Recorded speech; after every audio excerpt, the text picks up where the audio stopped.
अब सूर्यवंशी जिसे कहा जाता था कि ये एक ऐसा प्लेयर है कि जो कि बहुत बाअदब है, झुकता है, पैरों को हाथ लगाता है, चाहे वो एमएस धोनी हो, सचिन तेंदुलकर हो या कोई भी इसे बड़ा मिल जाता था तो ये पैरों को हाथ लगाता था।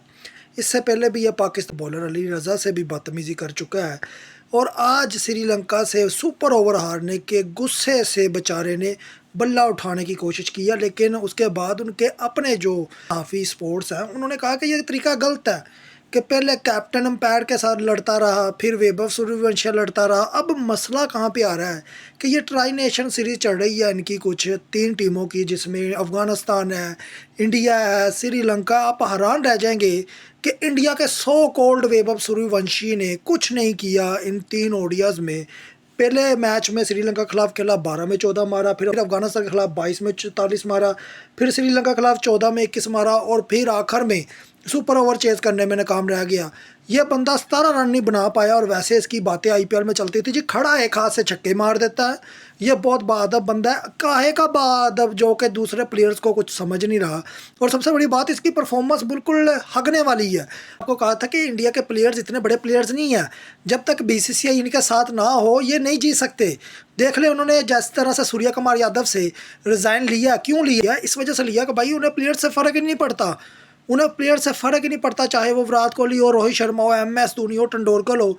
आज तक बीसीसीआई अपने प्लान के तहत मैचेस जीती है। उन्हें जिस तरह की पिचेस चाहिए थी, जिस तरह के पैर चाहिए थे, जिस तरह से टॉस जीतना चाहिए था, वो वैसा खेलते हैं। ये रिज़ल्ट जो निकल कर आया ना इंडिया ए का, आपके सामने आया कि अफ़गानिस्तान ने पेल दिया, श्रीलंका ने पेल दिया। श्रीलंका ने बड़ी मुश्किल से वो मैच जीतने दिया था, वरना वो भी मैच इंडिया नहीं जीत सकता था। वो जिस तरह से बॉलिंग का एक सो कॉल्ड ड्रामा रचाया गया था, जिस तरह से उस बल्लेबाज ने आखिर में यॉर्कर को विकेट में टच करा दिया था, मैं कहता हूँ श्रीलंका बिकती है इन चीज़ों में। यह कोई हैरानगी की बात नहीं है, ये इंटरनेशनल मैचेस भी भेज देती है। लेकिन बात यह है कि अफ़गानिस्तान ने जिस तरीके से पहला थू थू होगी पूरे माशरे के अंदर इनकी, इंडिया वालों की। अब मुझे बताएं कि क्या इनके आईपीएल का टैलेंट है? क्या तिलक वर्मा ने बैटिंग की है? भाईजान 90 गेंदें खेल रहा है, 36 रन मार रहा है। कोई इनका ऐसा प्लेयर नहीं है, चाहे ऋतुराज गायकवाड हो जो कि सीएसके का सो कॉल्ड कैप्टन है। ये इतना बड़ा चढ़ा कर दिखाते हैं अपने प्लेयर्स को। ये मैं आपको बता के थक चुका हूँ कि ये जो रिजल्ट है ये विदाउट बीसीसीआई है। बीसीसीआई की इन्वॉल्वमेंट नहीं रही, ये आपके सामने रिजल्ट आ गया कि ये एक मैच भी जीते बड़ी मुश्किल से। अब ये जो मैच हारे हैं सुपर ओवर में, ये जाकर हार गए। अब मुझे बताएं कहाँ पर गया ये सूर्यवंशी का सो कॉल्ड बैटिंग का ओरा?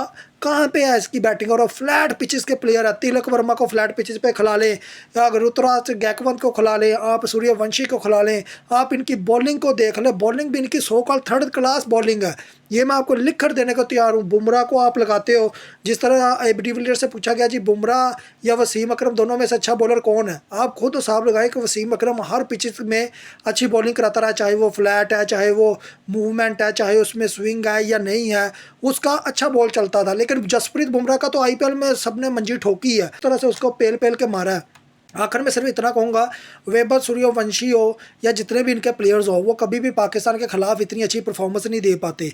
ये मैं आपको लिख के देने के लिए तैयार हूँ।